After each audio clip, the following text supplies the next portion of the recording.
নমস্কার বন্ধুরা, এই মুহূর্তে বড় update. Centralise admission portal open করে দেওয়া হয়েছে, অর্থাৎ তোমরা সবাই এবার থেকে সেন্ট্রালাইজ অ্যাডমিশন পোর্টাল ওয়েবসাইটটি খুলে নিতে পারবে এবং এই ওয়েবসাইটের মাধ্যমে তোমরা কলেজে ভর্তি হতে পারবে। তো বন্ধুরা, তোমরা যারা কলেজে ভর্তি হবে, তোমরা কলেজে ভর্তি হতে পারবে, অর্থাৎ কলেজে ফর্ম ফিল আপ করতে পারবে আগামী 24 তারিখ থেকে, অর্থাৎ 24 জুন 2024 থেকে চলবে 7 জুলাই 2024। অর্থাৎ বন্ধুরা, আগামী আগামী 24 তারিখ থেকে আগামী মাসের 7 তারিখ পর্যন্ত অ্যাপ্লাই চলবে। অর্থাৎ তোমাদেরকে এই সময়ের মধ্যে কলেজে ভর্তির ফর্ম ফিল আপটি করে নিতে হবে। তো বন্ধুরা, তোমরা এই ওয়েবসাইট থেকে কিভাবে নিজেদের কলেজ সার্চ করে নিতে হবে, অর্থাৎ পছন্দ মতো নিজের কলেজ সার্চ করে নিতে পারবে। তো সেটি সার্চ করার জন্য তোমাদেরকে সবার প্রথমে এই ওয়েবসাইটে চলে আসবে, wbcap.in লিখে সার্চ করলে এরকম একটি পেজ চলে আসবে। এখানে তোমরা বন্ধুরা নিচের দিকে চলে আসবে এবং এখানে তোমাদেরকে বলে দিই বন্ধুরা, এই ওয়েবসাইটের আন্ডারে 16টি ইউনিভার্সিটি রয়েছে এবং কলেজ অর্থাৎ হায়ার এডুকেশন ইনস্টিটিউট রয়েছে 461টি এবং কোর্স রয়েছে মোট 60,217টি কোর্স রয়েছে, তোমরা দেখতে পাচ্ছ।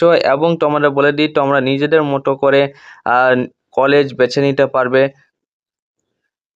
তো তোমরা এখান থেকে তোমরা নিজের পছন্দের মতো কলেজ বেছে নিতে পারবে। তো এখানে তোমাদেরকে নিচের দিকে আসার পর এখানে তোমাদের সিলেক্ট ডিস্ট্রিক্ট ক্লিক করে নেওয়ার পর সিলেক্ট ডিস্ট্রিক্টে ক্লিক করবে। ক্লিক করার পর বন্ধুরা, তোমরা এখানে নিজেদের ডিস্ট্রিক্ট সিলেক্ট করে নেবে, অর্থাৎ তুমি যে ডিস্ট্রিক্টে রয়েছো সেই ডিস্ট্রিক্টটি তোমরা সিলেক্ট করে নেবে। সিলেক্ট করার পর বন্ধুরা নিচের দিকে আসবে, এখানে তোমরা বন্ধুরা সিলেক্ট প্রোগ্রামে ক্লিক করবে, অর্থাৎ তুমি কোন সাবজেক্ট নিয়ে ভর্তি হতে চাও, অর্থাৎ কোন কোর্সে তোমরা ভর্তি হতে চাও সেটি তোমাদেরকে সিলেক্ট করে নিতে হবে। তো এখানে আমি বন্ধুরা 4 ইয়ার্স বিএসসি সিলেক্ট করে নিলাম, অর্থাৎ সায়েন্স সাবজেক্ট সিলেক্ট করে নিলাম। অর্থাৎ সায়েন্স নিয়ে ভর্তি হতে গেলে তোমাদের 4 ইয়ার বিএসসি সিলেক্ট করে নিতে হবে এবং অনার্স সাবজেক্ট যারা অনার্স এবং অনার্স উইথ রিসার্চ, অর্থাৎ তোমরা যারা অনার্স সাবজেক্ট নিয়ে ভর্তি হবে তোমরা কিন্তু এখানে সিলেক্ট করে নেবে। এরপরে বন্ধুরা সিলেক্ট কলেজ অপশন চলে আসবে, অর্থাৎ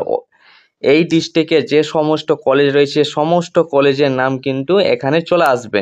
এখানে সমস্ত কলেজের নাম তোমরা এখানে দেখতে পাবে এবং তোমার পছন্দের যে কলেজটি রয়েছে তোমরা এখানে সিলেক্ট করে নেবে।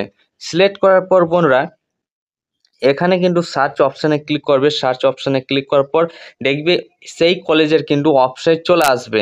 এখানে আসার পর বন্ধুরা তোমরা এখানে ভর্তি হওয়ার জন্য তোমরা সাবজেক্ট অনুযায়ী তোমরা দেখতে পাবে। দেখে বন্ধুরা এখানে যেরকম রয়েছে বন্ধুরা জিওগ্রাফি, অর্থাৎ তোমরা যারা জিওগ্রাফি নিয়ে ভর্তি হবে তো এইখানে তোমাদেরকে সিলেক্ট করে নিতে হবে, অর্থাৎ সাবজেক্ট অনুযায়ী তোমাদেরকে সিলেক্ট করে নিতে হবে। তো এখানে তোমরা এই ওয়েবসাইটে ক্লিক করে নেবে। ওয়েবসাইটে ক্লিক করার পর বন্ধুরা এরকম একটি পেজ চলে আসবে। এখানে আসার পর বন্ধুরা নিচের দিকে দেখবে ডাউনলোড অ্যাডমিশন অপশান রয়েছে, এখানে তোমাদেরকে ডাউনলোড করে তোমরা দেখে নিতে পারবে অ্যাডমিশন প্রক্রিয়া কি কি রয়েছে এই কলেজে, সমস্ত কিছু তোমরা এখান থেকে দেখে নিতে পারবে। এবং তোমরা কলেজে ভর্তি হওয়ার জন্য এই ওয়েবসাইট বলে একটি অপশন রয়েছে, এখানে তোমরা ক্লিক করে নেবে। ক্লিক করার পর বন্ধুরা এরকম একটি পেজে চলে আসবে, অর্থাৎ কলেজের ওয়েবসাইট চলে আসবে। এই কলেজের ওয়েবসাইটে এসে তোমরা কিন্তু ফর্ম ফিল আপ করে নিতে পারবে। তো বন্ধুরা তোমাদের জানিয়ে রাখি, কলেজের ফর্ম ফিল আপ কিন্তু আগামী 24 তারিখ থেকে শুরু হচ্ছে, তাই আগামী 24 তারিখ থেকে তোমরা কিন্তু কলেজে এইভাবে ভর্তি হয়ে যেতে পারবে। ভিডিওটি বন্ধুদের কাছে শেয়ার করে দাও যাতে তারাও এই সমস্ত কিছু জেনে নিতে পারে। আশা করি তোমরা বুঝতে পেরেছো। কোনো প্রশ্ন থাকে অবশ্যই কমেন্টে জানাবে। আর তোমাদের কাছে বিশেষ অনুরোধ, তোমরা কমেন্টে অবশ্যই নিজেদের কলেজ জানিয়ে দেবে, অর্থাৎ তুমি কোন কলেজে ভর্তি হতে চাও সেই কলেজটি কমেন্টে তোমরা অবশ্যই জানিয়ে দেবে, যাতে তোমাদের সেই কলেজের আপডেটগুলো তোমাদের সাথে শেয়ার করতে সুবিধা হয়। তো আজকে এই পর্যন্তই, থ্যাংক ইউ।